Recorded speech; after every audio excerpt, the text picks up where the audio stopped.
Okay, this is a video on some updates. I finished making the second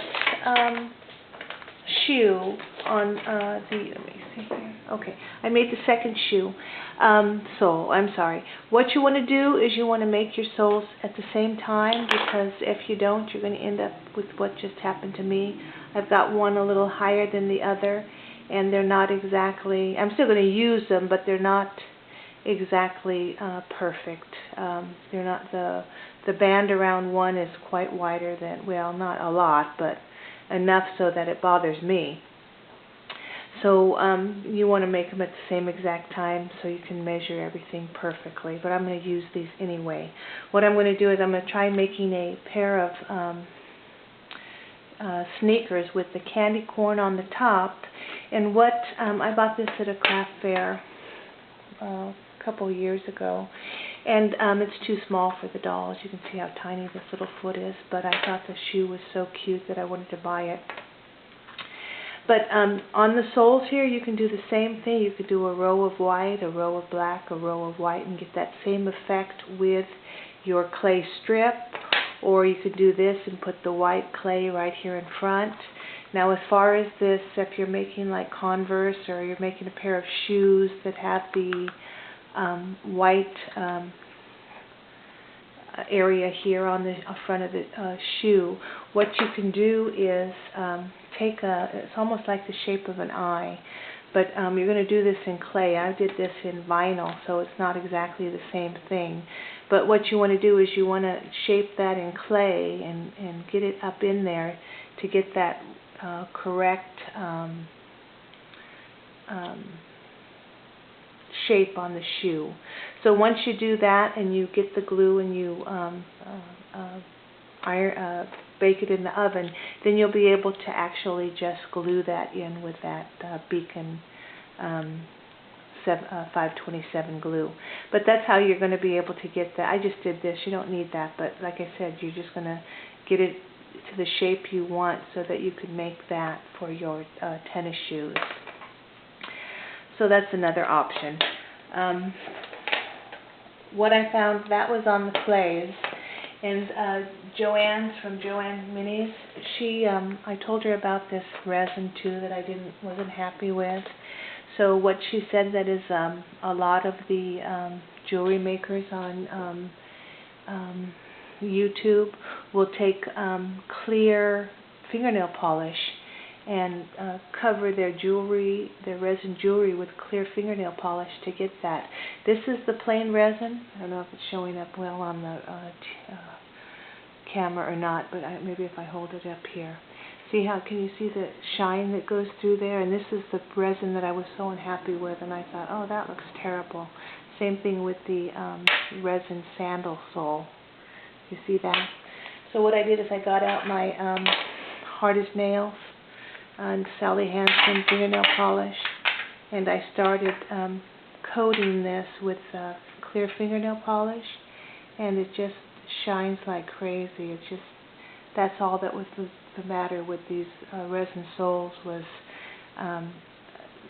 it just didn't have a finish on them. So now they just shine so pretty. You have to do both sides so you can see it. But just coat them with clear fingernail polish, and they'll just shine like crazy. You know, do a better job, of course. I'm just doing it for the camera, but see the difference between what I did before and then now with that fingernail polish? What a difference it makes. And that was the whole thing. It was just because I didn't coat them with a clear varnish or a clear fingernail polish, and it just looks like glass now. So if you still like these resin soles, they'll look beautiful on like Christmas designs or shiny sandals or something like that. So you can still use them if you want to do something like that. Okay, so that was the resin soles. Let me see if I can put that up somewhere. Okay, so that was that. I was been working on this Halloween outfit for Meredith. I finished the skirt, and what I did was I opened up one of those Christmas, Halloween stockings that I got. I was able to get 2 pair out of them, but 1 pair you're going to have to, I don't know if you can see the American Girl, 1 pair you're going to have just the solid up at the top here, because otherwise you won't have enough of the material to get 2 if you don't use this, because on Meredith's dress here, she's all the way to the top. I don't know if you can see that or not. Her, she's got her blouse on, but hers is pumpkins all the way to the top. So how I did that was when I opened them up, I made sure I cut straight down the center of the tights. You can get these at Joann's, but you're going to pay full price right now.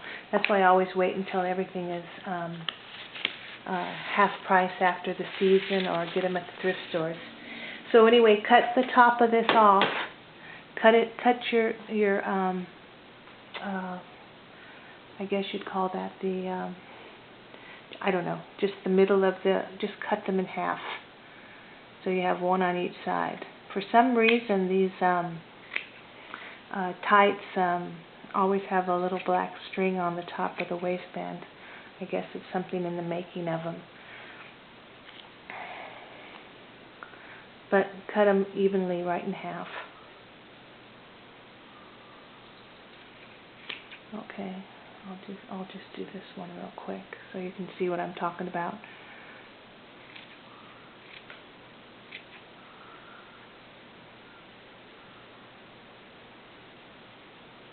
Make sure you don't have any snags on your fingernails, because every little snag, they're just like nylons. Every little snag is going to pull on the socks. Okay, so cut this one off. Okay, cut right where the seam is. In fact, you can cut right above the seam if you want to. And the reason why is because you're going to open them up anyway. Okay, so go ahead and cut that off. Okay, so when you open these up, yeah, see, I didn't cut deep enough. Cut that line of stitching off. All it is one little piece of thread in there. But just cut it off.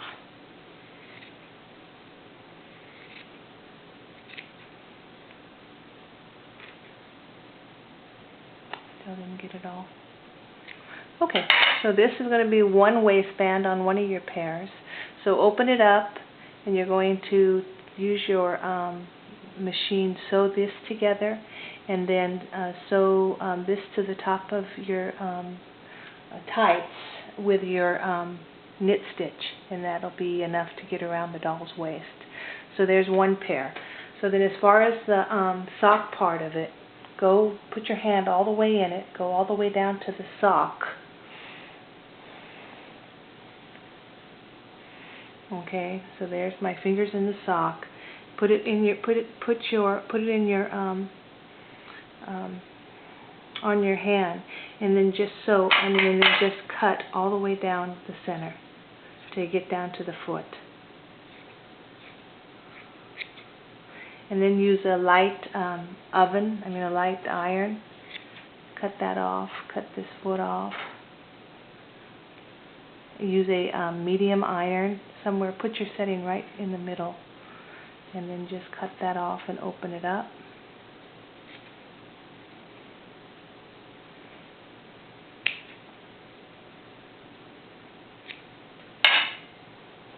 Didn't cut it all. Okay, so that is going to be, put this on your ironing board, get your pattern out, and you'll be able to get 2 pair. So you're going to cut the one on one side. Let's see if I can find my pattern. Okay, here's the tight pattern. So I'll have half of one set here, which is the one that Meredith is wearing. And then your second one, you're going to have to come up to the top after you cut this one out. You're going to be able to come up here and cut the second one out. You'll have enough fabric, because once you iron this out, it'll lay flat, but you will be able to get 2 pair of tights out of one of these containers of girl tights. These were the child's tights, and you still get 2 out of them. It says ages 3 and up, one size will fit most. Okay, so here is the, let me see where you're at on the camera. Here's the end of this skirt that I made. And what happened was I had one layer that I thought was too long on the doll. So what I ended up doing was taking a lid, a top hat, and putting a top hat on top of that skirt. And how I did that was I got the circle and got my compass out and took half of my circle, whatever it was, to end up with the, I just took my compass and went halfway across the circle, drew my circle, tested it to see if it would fit on top of the doll's hat, and it would. So now what I can do is I can take, if I was going to make this, I just made this on the spur of the moment because I had it left over. But if I was going to make a hat like this for real on the doll, I don't know if you can see what it looks like on her, but it's really kind of cute. I mean, she does look really cute with that hat on. But if I was making it for real, I would have not just turned it under like a hem. I would have doubled this fabric up, and then I wouldn't have had any raw fabric showing. So now I can make another one in the black, and then whip stitch this closed with another edging on it, and that'll finish off a hat for your doll if you just want to make something cute and simple for a little hat for the doll that matches your outfit. As far as the doll's blouse here, I just tacked this down because I wasn't sure if I wanted to use this blouse as part of this outfit or not. As far as these shoes go, they're just a pair of the Springfield shoes you get at Joann's. Just be careful on these socks with the Velcro, because once you snag them, there's no going back. And you know what Velcro does when you snag something like this. But anyway, I thought that was really cute how I took that same pom-pom and just did that across the dolls. But here's the second pair of tights out of that same purple fabric. I think it turned out really cute. And here's the finished skirt. So I hope I explained it. If you have any questions on the skirt, just email me and I'll explain it to you. But it's the same thing. I just did layer by layer by layer as the other skirt. But it was just so long trying to do all the gathering on the video, I just couldn't do it. But if I had to make this skirt again, I probably wouldn't put the thick lace right here as one of my top layers. I think it distracts from the cuteness of the skirt. I think it looks better when it's on one of the lower layers. But anyway, that was the finale on that Halloween skirt that I did in the video. Okay, so that's pretty much it. All I got to do now is make my pair of tennis shoes to match the candy corn on the back of the skirt, and this outfit is pretty much done, because then she'll have her hat, her blouse, her skirt, her tights, and her tennis shoes. Okay, so I'll talk to you guys later. Have a good afternoon.